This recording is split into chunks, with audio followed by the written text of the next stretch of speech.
everyone, welcome back to Blooms and Bicycles. Hope you enjoyed the rest of Christmas and making those New Year's resolutions. Setting off on a bicycle commute in the early hours of a January morning, we find ourselves venturing under black velvet skies. In these moments it's impossible not to look up and admire the veil of white lunar light accessorised by the iridescent twinkles of Venus amongst the stars. The wonder of these moments always puts into perspective how, whilst passing through, we are just one component and consequence of a much bigger design influenced by everything that's ever managed to come into existence in this universe, including the stunning array of species that Mother Nature surrounds us all with. We are also then reminded of how the Lunar New Year celebrations, which lie just around the corner now, become the perfect opportunity to celebrate life and also to take stock of all the wonderful things that make an existence on this earth so special. In anticipation of these celebrations, splashes of bright reds and golds are now emblazoned across our cities and towns in the form of Chinese silk lanterns. And taking inspiration from these, along with the flowers that heavily feature in Oriental art, from silk screens to the mahogany furniture that so often features in our Chinatowns across the world, we are bringing to you today an eclectic mix of Oriental stems traditionally known as flowers of China, in what we have decided to call the Lunar New Year Flower Collection.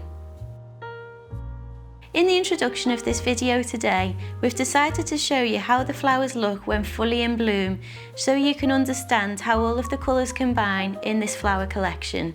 However, we're going to show you how to construct the designs using the stems whilst they're in bud form, because this in reality is how they will arrive to you in the post. Today we'll be talking you through how to construct the Lunar New Year large letterbox flowers, and our water vessel is already prepared. However, if you would like to know what to do to condition the flowers to make things last as long as possible, you can always refer to our flower care video, which can be found in the description box below, and we'll talk you through all of the steps. So to begin with, we'll take our two varieties of lilies.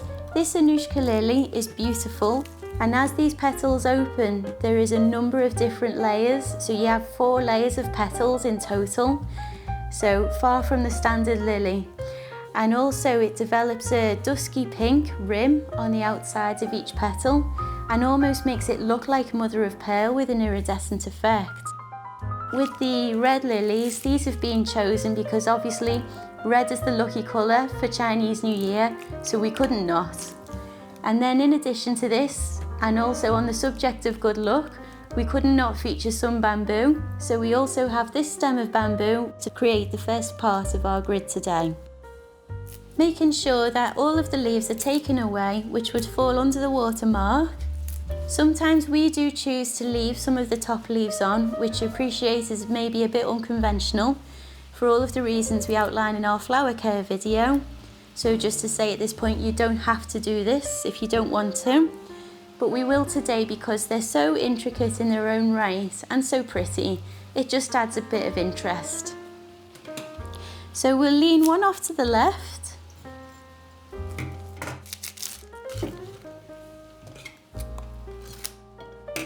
and one off to the right. And then to create that triangle, because magic of number 3 always comes into its own in floristry, we'll add our bamboo at the very back. And also just to say on the note of bamboo, this will come to you probably with some roots that have started to sprawl off the bottom of the stem, because bamboo will pretty much grow anywhere. So you can always use the stem of bamboo that comes to you in this piece as a cutting almost, and if you put it in a pot, it will thrive. Probably thrive that much that I'd advise not to put it directly into your garden though, because it might take over. However, it is really pretty and it could be then cut away and put in your own DIY floristry designs all throughout the year. And now to take our chrysanthemums. So chrysanthemums symbolise longevity in China because of their health-related benefits, and they are also a flower which features very heavily in Oriental art because they're also beautiful and so varied from one variety to another in their makeup, as you can see. This one is like a pom-pom, whereas this one is like a starburst. So just to create some different points of interest, we've created displays which use very opposing varieties and offer a nice neutral backdrop for the pops of colour which come through from some of the other flowers. So with this being such a naturally straight stem, we'll position this towards the back. Actually, you can position it towards the back if you like, or as I've just found now, you can lean it towards the front and it would still look just as pretty. And also with these leaves, they are, again, very intricate. You can leave the leaves on, and this is just to show you how they would look if you chose to do that. And if you did so, just be mindful to keep an eye on them, because within a couple of days they might start to wilt, so at that point it would be appropriate to take them off. Or if you want to, you can really create focus on the flower by taking them all away, which allows you then to really see the starburst formation of this particular variety. So now that we've positioned this chrysanthemum in the centre and towards the front, with our other two stems, we'll position this off higher up towards the left and right so that we have another triangle. And with this particular type, there are many small offshoots of flowers which you can always keep hold of and add to a bud vase.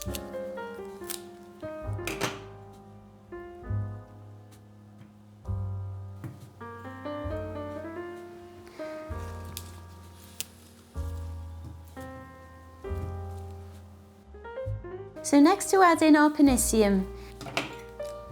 So again, we'll trim away until it's an appropriate height for the water vessel. So now we'll just insert each of these by dotting them around the design, and these will just help perfectly uphold the peach blossom stems and the Anigozanthos, as well as the pussy willow. So now to take the peach blossom and the pussy willow, and we'll just dot them around, again to create that triangle. Now the good thing also to say, pussy willow and the peach blossom really don't actually have to go into the water. As their stems dry, the fluffy flower heads on the pussy willow will hold and stay in place, and the peach blossom flowers will just dry, so they'll take on a bit of a tissue paper look, but it still offers that splash of pink. And if you want to have them higher or lower in particular ways, just use the grid to your advantage, and the fact that you don't have to put them in water just offers that little bit more flexibility when it comes to creating that structure.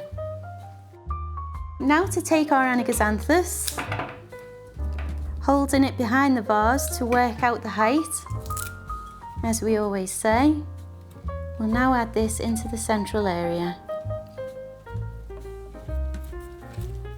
That's still slightly too tall. So see how that's just being held because of the Pennisetum. The seed heads are sort of hugging it and holding it into place. So it does just work really well as a little tip. So now to add our peony. So again, we'll hold it up in comparison to our vase to make sure the height is right. And we'll just gently weave this in between the Pennisetum, using the Pennisetum and other foliage leaves to our advantage to hold it in its place. That is probably a little bit too tall, so we'll just trim this down again slightly. And just fixing back into place other stems if they move, such as the bamboo at the back. So now that we've done this, I can also see, as the display is starting to develop, that maybe these Anouska lilies need to be trimmed down ever so slightly, just to ensure they are not overpowering the chrysanthemum. So we'll just sort of hold on to the stems that are in position up to now.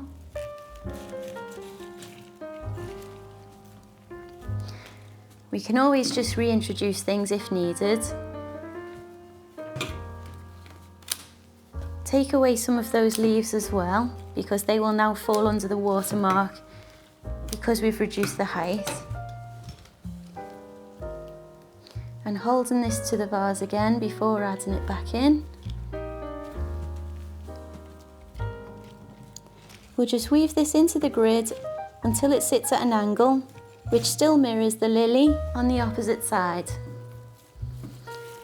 And therefore being mindful to just reposition our other stems if they do move. So now to add the Anthurium. This one has a natural sweep to it, as you can see, so we'll use this to our advantage. And finally, just to take this beautiful Phalaenopsis. So this is another sweeping bloom and looks perfect when positioned to the front of the vessel. So keeping hold of the stems in the area that you want to introduce the Phalaenopsis. Just allow it to fall in its own natural way. And maybe add the Anthurium next to the peony, just so there's the same amount of rose-coloured tones on one side as there is on the opposite. And then coming round the back to make one final fix to this bamboo.